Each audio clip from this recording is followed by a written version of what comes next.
তাহলে জুলাই পরবর্তী গণঅভ্যুত্থানের পরে আজকে আমার শিক্ষার্থীর লাশ কেন সিঁড়িতে পড়ে থাকে? আমি তার জবাব খুঁজে পাই না।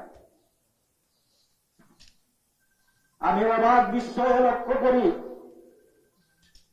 আমার শিক্ষার্থীকে ছুরিকাঘাত করা হয়েছে 3:39 রাত্রি 9:30 পর্যন্ত তার লাশটি সিঁড়ির উপরেই পড়েছিল। আমি আমার প্রশাসনের প্রতি বিষোদাগার করতে চাই না। আপনাদেরকে নিয়েই আমরা নতুন বাংলাদেশ বিনির্মাণ করতে চাই, কিন্তু আমরা হতাশ হয়েছি।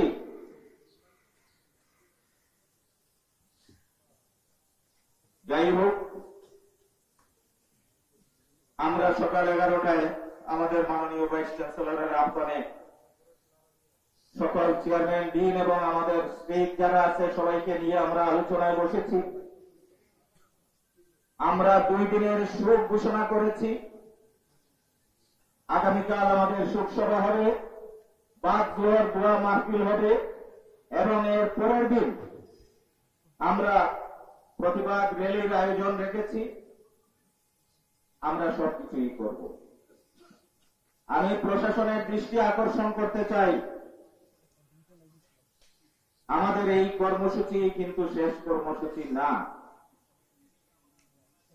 জানাজার নামাজের পরে ভাষা শহীদ রফিক ভবনের সামনে আমরা প্রেস ব্রিফিং করব।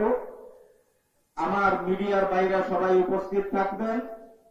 জানাজা পূর্বে এই সংক্ষিপ্ত আলোচনায় আমি আপনাদেরকে আন্তরিক ধন্যবাদ দিতে চাই এবং দৃঢ়ভাবে আপনাদের থেকে আমি প্রত্যাশা করতে চাই, আমার শিক্ষার্থী যুবকদের এই জানাজার সিনারি শুধু আপনাদের মাধ্যমে প্রকাশ করা হবে না, যতক্ষণ পর্যন্ত যুবকদের খুনিদের ধরা না যাবে এবং বিচারের আওতায় না হবে, আপনারা আমাদের পাশে থাকবেন।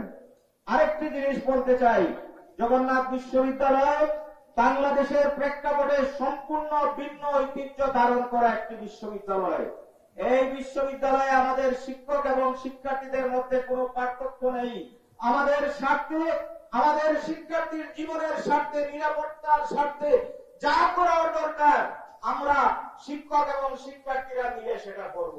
এবং আমরা গতকালকে দেখেছি সে ছাত্র দলের রাজনীতি করত, কিন্তু আমি সেখানে ছাত্র অধিকার পরিষদের সভাপতিকে দেখেছি, গণতান্ত্রিক ছাত্র সংসদের সভাপতিকে দেখেছি, ছাত্র শিবিরের সভাপতিকে দেখেছি, বৈষম্যের সভাপতিকে দেখেছি। প্রত্যেকটা উইঙ্গের আমার ছাত্র নেতৃবৃন্দ সেখানে ছিল।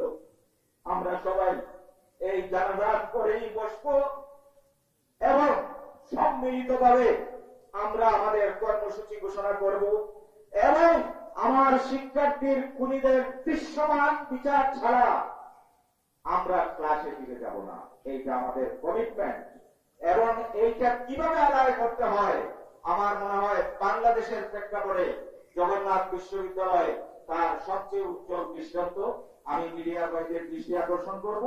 জানাজার পরে আমরা ভাষা শহীদ রফিক ভবনের সামনে আমরা প্রেস ব্রিফিং করে আমাদের কর্মসূচি ঘোষণা করব। যতক্ষণ পর্যন্ত খুনিদের গ্রেফতার করা না হবে, আমি আরো ন্যাক্কারজনক ভাবে আমি দুঃখ প্রকাশ করি। আমি দেখেছি কালকে রাতে যুবকদের বাবা এবং চাচারা 5 ঘন্টা থানায় বসেছিল। এমন অস্থির দরকার নেই এই বাংলাদেশে। আর আমার শিক্ষার্থীর বাবা যে তার সন্তানকে হারিয়েছে তাকে 5 ঘন্টা থানায় বসিয়ে রাখা হয়েছে। এই অস্থির কোন দরকার নেই। আমরা এক চুল পরিমাণ গাফিলতি এই ক্ষেত্রে সহ্য করা হবে না। যদি দরকার হয় পুরো টাকা পকেট কর্মসূচি থাকবে। আমি লাশ সামনে রেখে আর কথা বলতে চাই না। আমাদের অগ্নিস্ফুলিঙ্গ যেটা সেটা আপনারা জানানোর চেষ্টা করবেন না। আমরা আপনাদের পাশে আছি। আমরা বিশ্বাস করি আমাদের প্রশাসনের বাইরে যারা আপনারাও আমাদের সহযোগী। আমরা একসাথে কাজ করতে চাই।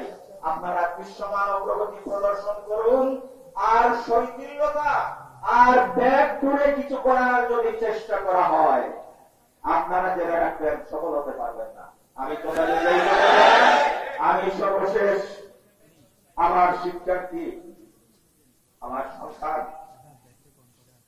সন্তানের লাশ বাবার কাছে এসে ভারী আর পারে না।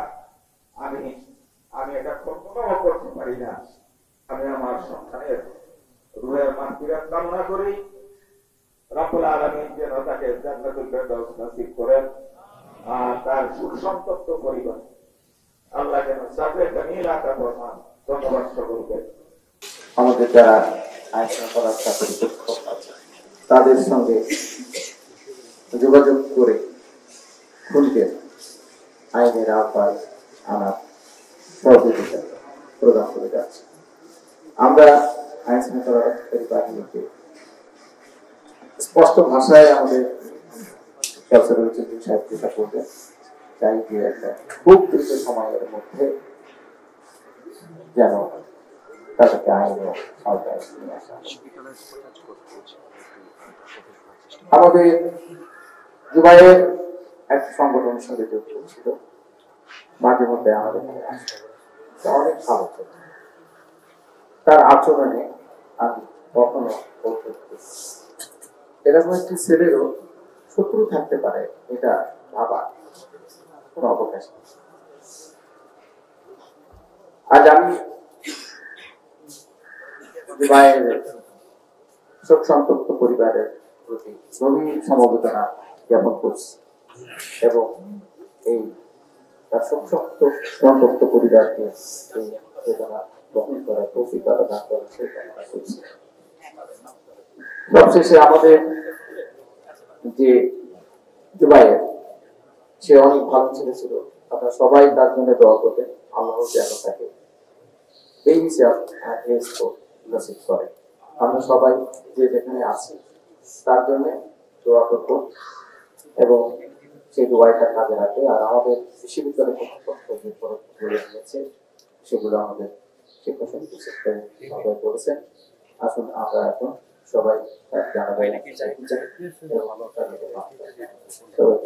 আল্লাহ হাফেজ।